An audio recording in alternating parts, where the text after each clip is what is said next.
Hello दोस्तों, good morning. स्वागत है एक बार फिर से आप सभी का जेटे एजुकेशन में। दोस्तों आज है 7 सितंबर और आज की वीडियो में हम लोग बात करेंगे 7 सितंबर 2024 के most important daily current affair के क्वेश्चंस के बारे में। चलिए वीडियो को स्टार्ट करते हैं। सबसे पहले वन लाइनर का रिवीजन करेंगे रोजाना की तरह एक दिन पहले का, फिर आज की तरफ बढ़ेंगे। कल हम लोगों ने पढ़ा था अंतर्राष्ट्रीय चैरिटी दिवस भी मनाया जाता है 5 सितंबर को, और 5 सितंबर को ही नेशनल टीचर्स डे मनाया जाता है। अभी हाल ही में मिली जानकारी के अनुसार ईपीएस पेंशन भोगियों को दोस्तों 1 जनवरी 2025 से किसी भी बैंक किसी भी शाखा से पेंशन मिलना शुरू हो जाएगा। और सितंबर 2024 में केंद्र सरकार ने अभी त्रिपुरा में अंतिम अंतिम दो प्रमुख जो विद्रोही समूह बचे थे उनके साथ भी समझौता कर लिया है, उनका भी समर्पण एक प्रकार से करवा लिया है। और मुख्य विज्ञान सलाहकार गोलमेज सम्मेलन ये पेरिस फ्रांस में आयोजित किया गया।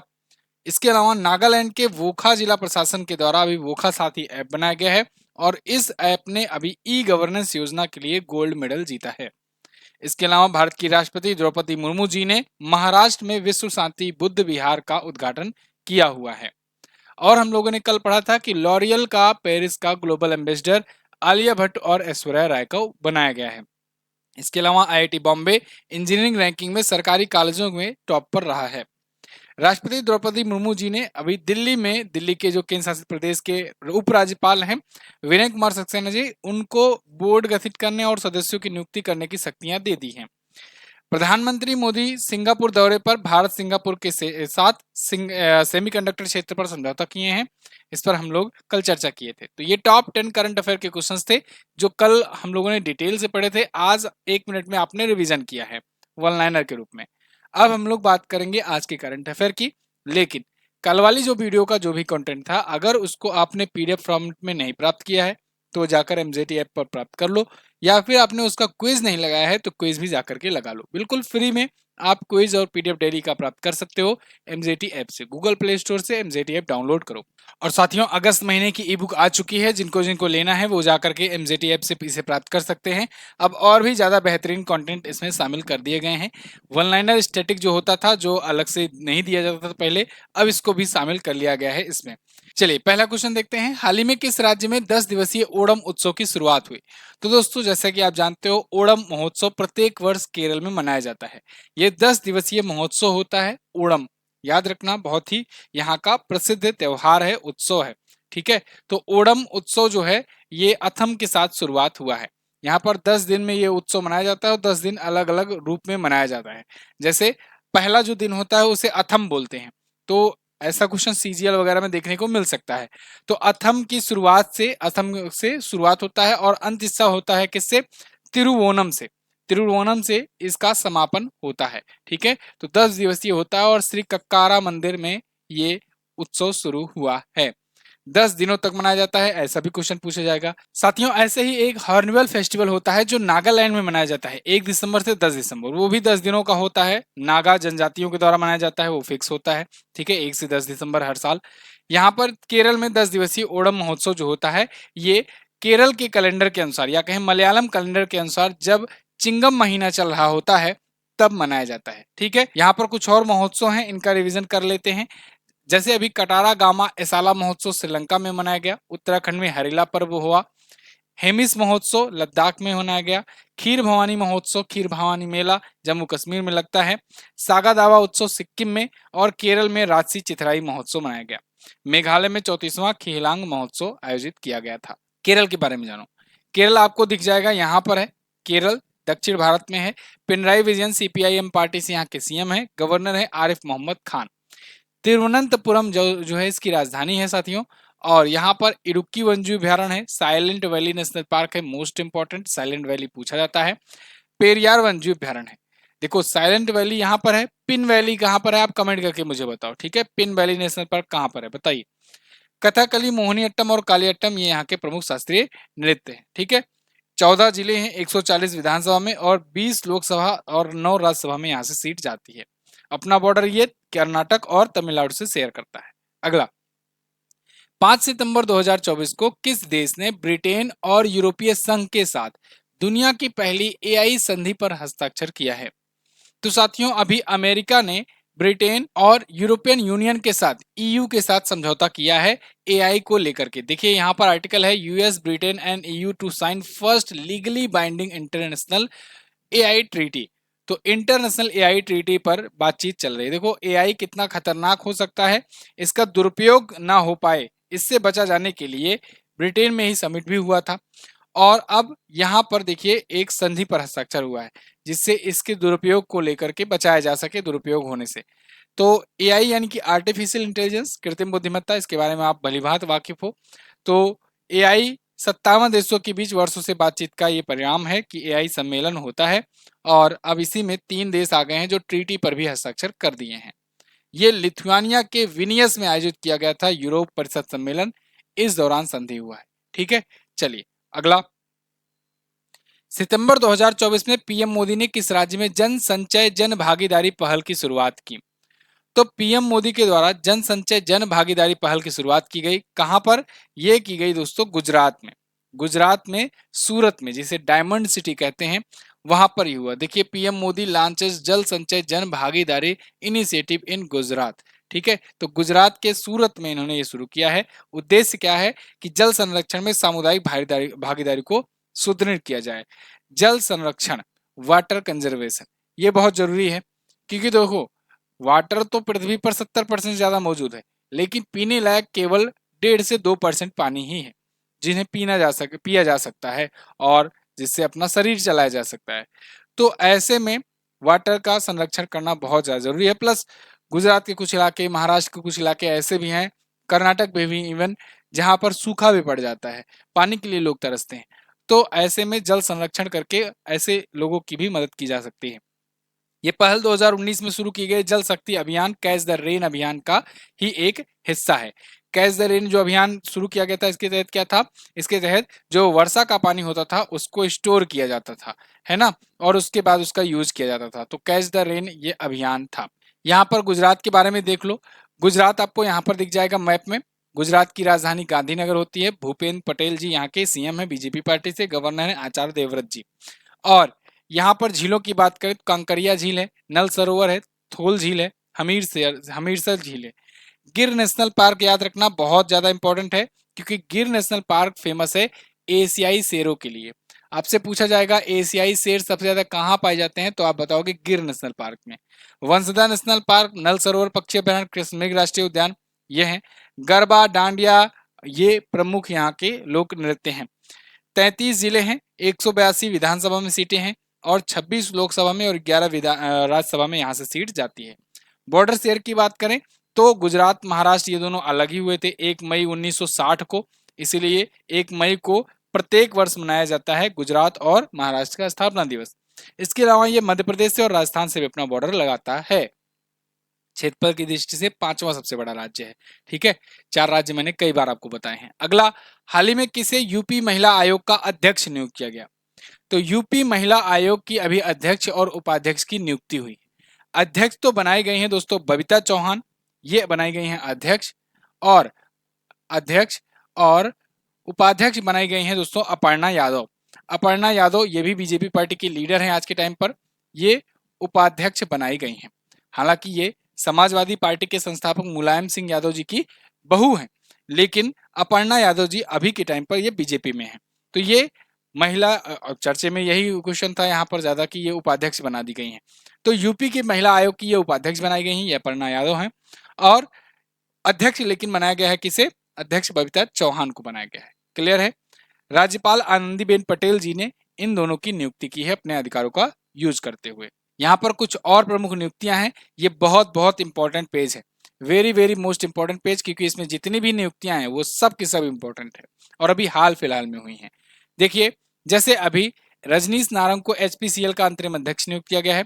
दलजीत सिंह चौधरी को बीएसएफ का महानिदेशक नियुक्त किया गया है। राजविंदर सिंह भाटी को सीआईएसएफ का, सतीश कुमार को रेलवे बोर्ड का अध्यक्ष और सीईओ नियुक्त किया गया है। बी श्रीनिवासन को राष्ट्रीय सुरक्षा समूह यानी एनएसजी का महानिदेशक नियुक्त किया गया है। सिंधु गंगाधरन ये नैस्कॉम के अध्यक्ष बनी है, और राजीव रैना आईटीबीपी के अतिरिक्त महानिदेशक बने हैं। जय शाह आईसीसी के चेयरमैन बन गए हैं।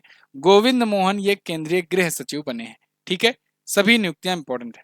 अगला, केंद्रीय वाणिज्य एवं उद्योग मंत्रालय की रैंकिंग में कौन सा राज्य व्यवसाय और नागरिक केंद्रित सुधार जैसी प्रमुख श्रेणियों में टॉप पर रहा? तो दोस्तों इसमें टॉप पर रहा है केरल। अभी केंद्रीय वाणिज्य और उद्योग मंत्रालय ने राज्यों की रैंकिंग जारी की है और इन राज्यों में व्यवसाय, नागरिक केंद्रित सुधार, ऐसे और भी कैटेगरीज में देखा गया तो ओवरऑल में टॉप पर केरल ही देखने को मिला। यहाँ पर देखिए कि सेंट्रिक रिफॉर्म्स इन की कैटेगरीज में केरला जो है ये टॉप रैंक हासिल किया हुआ है। तो नई दिल्ली में अभी 5 सितंबर को ही राज्य उद्योग मंत्रियों का सम्मेलन आयोजित किया गया था, उसी में ये रैंकिंग जारी की गई थी। क्लियर? केरल के बारे में हम लोग जान ही लिए हैं, तो हम लोग आगे बढ़ेंगे। हाल ही में किसको ITTF फाउंडेशन का एम्बेसडर बनाया गया? तो इंटरनेशनल टेबल टेनिस फेडरेशन का अभी हाल ही में एम्बेसडर बनाया गया है दोस्तों अचंता शरद कमल को। शरद कमल अचंता ये भारत के एक लीजेंड टेबल टेनिस के खिलाड़ी हैं, टेनिस नहीं टेबल टेनिस के, है ना। और ये इस बार के पेरिस ओलंपिक में भारत के ध्वजवाहक भी थे, अगर आपको याद हो तो। और 2022 में इनको मिला था खेल रत्न भी, ठीक है ना, मेजर ध्यानचंद खेल रत्न अवार्ड 2022 में इनको अभी मिला था, लास्ट वाला। तो फिलहाल इनको अंतरराष्ट्रीय टेबल टेनिस महासंघ का अभी हाल ही में राजदूत या कहें एम्बेसडर नियुक्त किया गया है ITTF फाउंडेशन का। ये 2022 में एथलीट आयोग के सदस्य रह चुके हैं। राष्ट्रमंडल खेलों के इतिहास में इनसे ज्यादा मेडल कोई भी टेबल टेनिस का खिलाड़ी नहीं जीता है। इनके नाम सबसे ज्यादा मेडल कॉमनवेल्थ गेम में जीतने का रिकॉर्ड है। कितने मेडल जीते हैं? 13 मेडल जीते हैं, जिनमें से 7 तो गोल्ड ही ये जीते हुए हैं, 3 ब्रॉन्ज और 3 सिल्वर ये जीते हुए हैं। इसके अलावा पुरस्कार सम्मान की बात करें तो 2022 में जैसा कि मैंने आपको बताया मेजर ध्यानचंद खेल रत्न अवार्ड मिला, अर्जुन अवार्ड 2004 में इनको मिला है और पद्मश्री से 2019 में सम्मानित किया गया है। ध्यान रखिए जब कोई खिलाड़ी होता है चर्चे में तब उसको कब कौन सा सम्मान मिला है, पुरस्कार मिला है, ये पूछा जा सकता है। जैसे जैसे अभी शिखर धवन रिटायरमेंट लिए हैं तो शिखर धवन को अर्जुन पुरस्कार कब मिला था ये पूछा जा सकता है। ठीक है, चलिए अगला। हाल ही में भारत ने किस देश के साथ पनडुब्बी बचाओ अभियान पर समझौता किया? तो भारत ने अभी हाल ही में दक्षिण अफ्रीका के साथ पनडुब्बी बचाओ योजना पर हस्ताक्षर किए हैं। पनडुब्बी बचाओ योजना क्या है? पनडुब्बी बचाओ योजना का मतलब ये हुआ कि भारत जो है उनके सबमरीन का रेस्क्यू ऑपरेशन करने में मदद करेगा। मान लीजिए जैसे उनकी सबमरीन है, कहीं पर कुछ हो जाता है, खराब हो जाती है या डूब जाती है किसी कारणवश, तो उसको खोजना हो तो भारत की वो मदद ले सकेंगे। ठीक है, कौन लेगा? दक्षिण अफ्रीका लेगा। तो भारत ने इसके लिए एक पैक्ट पर साइन किया है। तो यहाँ देखिए इसका उद्देश्य दक्षिण अफ्रीका नौसेना के पनडुब्बी चालक दल की सुरक्षा सुनिश्चित करना है। पनडुब्बी चालक दल भी अगर कोई दिक्कत में आते हैं तो भी आएगा। अब ये समझौता जो है अपने डीप सबमर्जेंस रेस्क्यू व्हीकल या DSRV की तैनात करने की अनुमति देता है, जिससे दोनों देशों के बीच नौसैनिक सहयोग मजबूत होगा। तो अब इससे भारत जो है DSRV तैनात करेगा और इनकी हेल्प करेगा, जो कि 650 मीटर तक गोता लगा सकता है और 14 लोगों तक एक बार में बचा सकता है। ठीक है, तो भारत और दक्षिण अफ्रीका के बीच में ये हुआ है इंपॉर्टेंट डील। अगला, हाल ही में किस बैंक ने गिग वर्कर्स के लिए गीगा बचत खाता शुरू की? तो गिग वर्कर्स के लिए अभी गीगा बचत खाता शुरू किया है दोस्तों HDFC बैंक ने। ये गिग वर्कर क्या होते हैं पहले इनको आप समझो। गिग वर्कर्स वो होते हैं जो कोई भी चीज आपके घर तक डिलीवर करते हैं और उन्हीं से उनकी रोजी रोटी चलती है। जैसे जैसे आप अमेजन से कुछ ऑर्डर करते हो तो एक डिलीवरी पर्सन आता है डिलीवर करने, वो हुआ। फ्लिपकार्ट हुआ, या फिर जोमेटो से फूड ऑर्डर करते हो या स्विगी से फूड ऑर्डर करते हो तो डिलीवरी बॉय जो आता है। या फिर आप डेली में जैसे लखनऊ में रैपिडो यूज कर रहे हो या कहीं और हो तो आप ओला वगैरह उबर वगैरह यूज कर रहे हो, तो उसमें जो बाइक वगैरह होते हैं डेली वाले, तो ऐसे जो हैं ये सभी गिग वर्कर्स कहलाते हैं, जो दिहाड़ी दिहाड़ी पर अपने काम की वजह में पाते हैं पेमेंट। ठीक है, ऐसे गिग वर्कर्स के लिए अलग अलग राज्यों ने अलग अलग योजनाएं शुरू की हैं समय समय पर। अभी यहाँ पर गीगा बचत खाता लॉन्च किया है HDFC बैंक ने। HDFC बैंक आप जानते हो भारत की सबसे बड़ी आज के टाइम पर प्राइवेट बैंक है। तो इसने ये लॉन्च किया है गिग वर्कर्स या फ्रीलांसर्स जो हैं। फ्रीलांसर्स मतलब क्या होते हैं? फ्रीलांसर्स वो होते हैं जो फ्रीली काम करते हैं अपना रेवेन्यू जनरेट करने के लिए, मतलब वो किसी यहाँ परमानेंट नौकरी नहीं करेंगे।